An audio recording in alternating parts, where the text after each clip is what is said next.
আমার জীবনের একটা বাস্তব অভিজ্ঞতা আপনাদের সাথে শেয়ার করি। আমি দুর্গাপুরে থাকি। ২০১৬ কি ১৭-তে একজন মানুষ হলদিয়াতে থাকত। তিনি মিলিটারিতে সার্ভিস করতেন।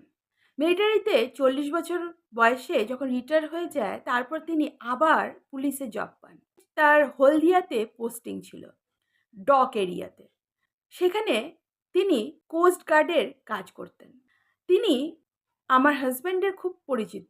আমার হাসব্যান্ড যেহেতু রিয়েল এস্টেট বিজনেসে রয়েছে, সেহেতু ওকে বলেছিল যে দুর্গাপুরে আমার একটা ভালো জমি দরকার খুব কম দামে, যেখানে আমি বাড়ি করে থাকবো।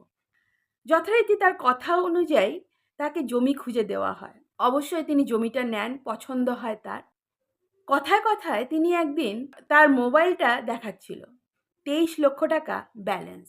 ব্যালেন্সটা এসেছে পুরোপুরি ঘুষ থেকে।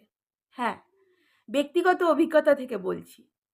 হাসতে হাসতে বলছিল, হ্যাঁ দাদা, ঘুষ আমি নিই, না নিয়ে তো উপায় নেই, সবাই নেয়, আমিও নিই। বালির চোরা কারবার তো প্রচুর পরিমাণে চলে, নেতা মন্ত্রীরা নিচ্ছে, আমি নেব না কেন? এই যে ২৩ লক্ষ টাকা দেখছেন, এই ২৩ লক্ষ টাকা ঘুষের টাকা, আর এই টাকাটা দিয়েই আমি বাড়িটা করব। হ্যাঁ, অবশ্যই তিনি ওই ৪ কাঠা জমির ওপরে সেই ২৩ লক্ষ টাকা খরচ করে একটা ৩ তলা বাড়ি বানিয়েছেন, যেখানে নিচে আবার ২টি ভাড়াটিয়াকে বসিয়েছেন। ৬,০০০ ৭,০০০ টাকা করে এক একটা ভাড়াটিয়ার কাছ থেকে প্রত্যেক মাসে পাচ্ছেন। উপরে তিনি নিজে থাকেন এবং তারও ওপরে ৩ তলাতে ঘর করেছেন স্টাডি রুম হিসাবে। এই তো গল্প আমাদের সমাজের পুলিশদের। আমি বলছি না সব পুলিশই খারাপ, তবে ৯৯% কিন্তু তৃণমূলের আমলে প্রচুর বেআইনি টাকা ইনকাম করেছে।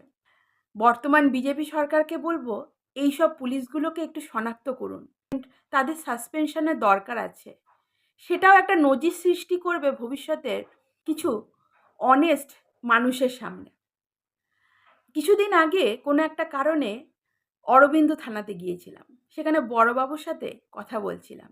আমাদের সামনে রাত ৯টার সময় একজন এসে ১,০০,০০০ টাকার ২টো বান্ডেল দিয়ে গেল।